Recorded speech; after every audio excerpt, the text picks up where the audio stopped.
everyone. Welcome to another episode of the Stock Marketing Show, where we talk about online marketing for public companies. I'm Scott Briard. And I'm Kelly Briard. Today's episode, where are we going? We're going to talk about email newsletters. Email newsletters, incredibly important to maintain communication with potential investors, current shareholders. So what is it specifically? What can executives of public companies do?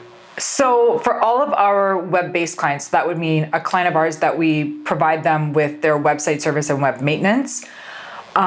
We also provide them with an email newsletter that we send out fairly regularly. Usually it's just when they have a news release. We use MailChimp for our company. There is other ones, Constant Contact. There's a few other ones. MailChimp just ended up being the easiest, so. Not the easiest. It's easiest. It was for me on the website development too. It's easier to add in the sign up here for our email newsletter portion of the website using MailChimp. Constant Contact made theirs incredibly difficult. I'm a big fan of MailChimp. So here's why. First of all, you want an email software. You do not want to collect 5,000 email addresses and then try and stuff them all in the BCC of your Gmail and email them all at once. They're not going to get it. Maybe you did 20 years ago, but right. But your email is going to get flagged for spam, and it's going to screw up your day-to-day email use of your email address. So companies like MailChimp and Constant Contact were created so that you could build a massive email list, which is great. So if you're a CEO, you've moved on from 2, 3, 4 companies now, you've collected email addresses of investors over time and you want to continue to maintain them for this company. You've probably got an Excel list somewhere, as most CEOs have.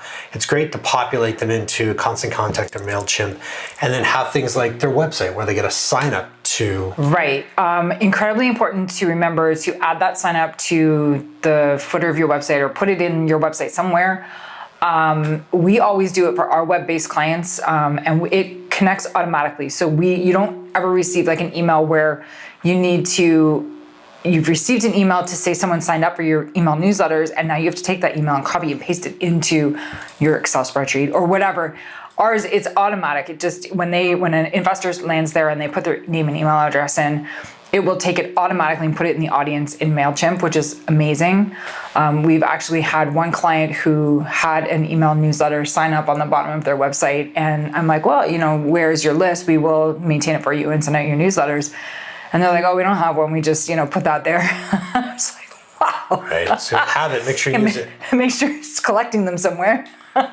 So what is it that should go into email newsletters for public companies? What are the kinds of things that they should be sending one? Obviously, every day you're going to ruin your relationship with these potential investors if you over email them, but what should go in? When should they be looking for populating content? So we always send out the news release as like the day that it was disseminated through the service, the day it goes on the website. We also put it out through their newsletter subscribers. But if you're doing media appearances, so you want to make sure that people are aware of the fact that you are going to do a Q&A or you have a media appearance somewhere, or you're speaking, you're giving a presentation at some sort of an event, that would be another good time to send out a newsletter. We actually have on the bottom of our newsletters that, their corporate presentation is also like there's a button you can click, but you could also, if you had a corporate presentation where you've updated and there's a lot of updates about the corporate presentation, you could also send out a newsletter then. I mean, once a week is like super plenty. I would say like maybe once every few weeks, like maybe once a month or so. Most of our clients, they've got a news release that's coming out like roughly once a month or once every 3 weeks. So it's a good time to have sort of a little bit of everything in there. So consistency is important. Do not send them every week for 6 weeks and then not wait and send them another one for 6 months. They'll think you're delisted or out of business. So make sure whatever you do choose, make sure it maintains kind of some consistency to it. Other key things to put into the email, especially if you're building one on MailChimp or Constant Contact, down below populate it with your social media handles.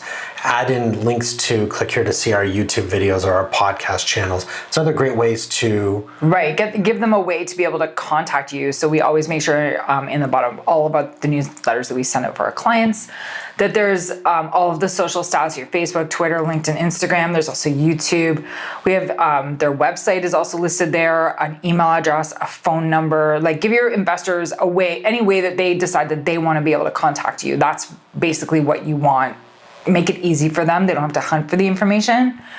And the nice thing about newsletters through MailChimp or Constant Contact or any one of the other kinds of companies like that, the nice thing about that is that it gives the investor an option that they could unsubscribe if they so desired to do so, as compared to like if you're emailing them from, bob@publiccompany.com or whatever your email address is. They don't, like, the investor doesn't have any way of being able to say, I've decided to go in a different direction. I don't want to do this anymore. At least there's an unsubscribe button. There's all sorts of other, great features. You have some stats when you send it through like Gmail or any other kind of email address, and it's just a direct email. You have no way of knowing whether or not anybody opened that, anybody clicked a link, anybody forwarded it. You don't have any knowledge of anything else. All you have is the fact you sent it. Right. And hope it got there. Right. Another key thing to think about, if you have a third party managing your email list, maybe they built your website, maybe they handle your social, get the list from them.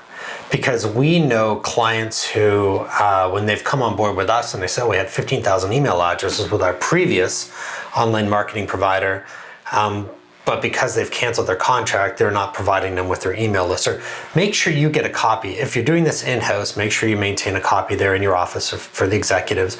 But if you're using a third-party company, tell them every month you want an update Excel list or however they want to develop it for you, so that you keep your own copy as a company and not rely on when you do part ways with this provider, you're not losing the fact that you had 15,000 potential shareholders who that list is now gone because there's no chance they're sending it to you once you stop paying them. So it's also key to make sure, just like everything else, your website, your domain names, your hosting, your email list is just as important to protect it and make sure you keep a copy of it. Yeah. 100%. Yeah, because we know people that have lost it. And also, as we know in this industry, chairmen, directors, CEOs, you move company to company, make sure you maintain that list and continue growing that list, because it's ultimately, as far as I'm concerned, CEOs, mining companies, you move on, the company and the branding, everything else moves on to necessarily to another company. Those email lists, maybe those potential investors or current investors do want to follow you along. So I always think it's a great idea. And if they don't want to receive information about that company, it's so easy to unsubscribe and opt out on that sense. So. Right, and that as well, like in Canada at least, there's the legalities of all of that as well, being able to offer them the option to be able to unsubscribe. And when you have that embed code in the bottom of your website, it also allows them to be able to opt in. So usually there's some sort of two-factor authentication. So gone are the days when, it would just simply go to junk because they opted in, but then, there was like a flood of them or whatever. Usually it's like, you have opted in for this newsletter. Did you still want it? It'll come right to your inbox. You can click the link. It will take you and say, okay, great, now you do. At least the first 2 or 3, if not like all the rest of them, they will automatically go to the inbox rather than the junk box. So There's also that too. When you email 5,000 emails from BCC, they're probably going to get into a junk folder somewhere. So if they even make it at all, and then once you obviously you're. There's terms for when email addresses get over spammy.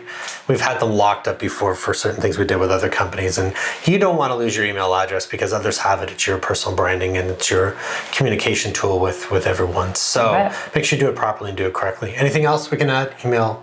Make sure you get them. That's all I have to say. We've had 2 clients fairly recently who. They either don't have a newsletter subscribe button on the bottom of or anywhere on their website, they have no way to collect them, or they were collecting them and it didn't go anywhere. So all these people were putting in their name and their email address and it didn't collect someplace. Right. So make sure you collect them. It's an invaluable source of being able to communicate with an investor and be able to tell your story. Great. Good call. Yeah. Good words. Thanks for watching, everybody. Don't forget to subscribe. Correct. Subscribe. YouTube. Our social media channels, we're there across the board. LinkedIn, Twitter, Instagram, Facebook. That's about it. That's about it. Thanks for watching. Thanks.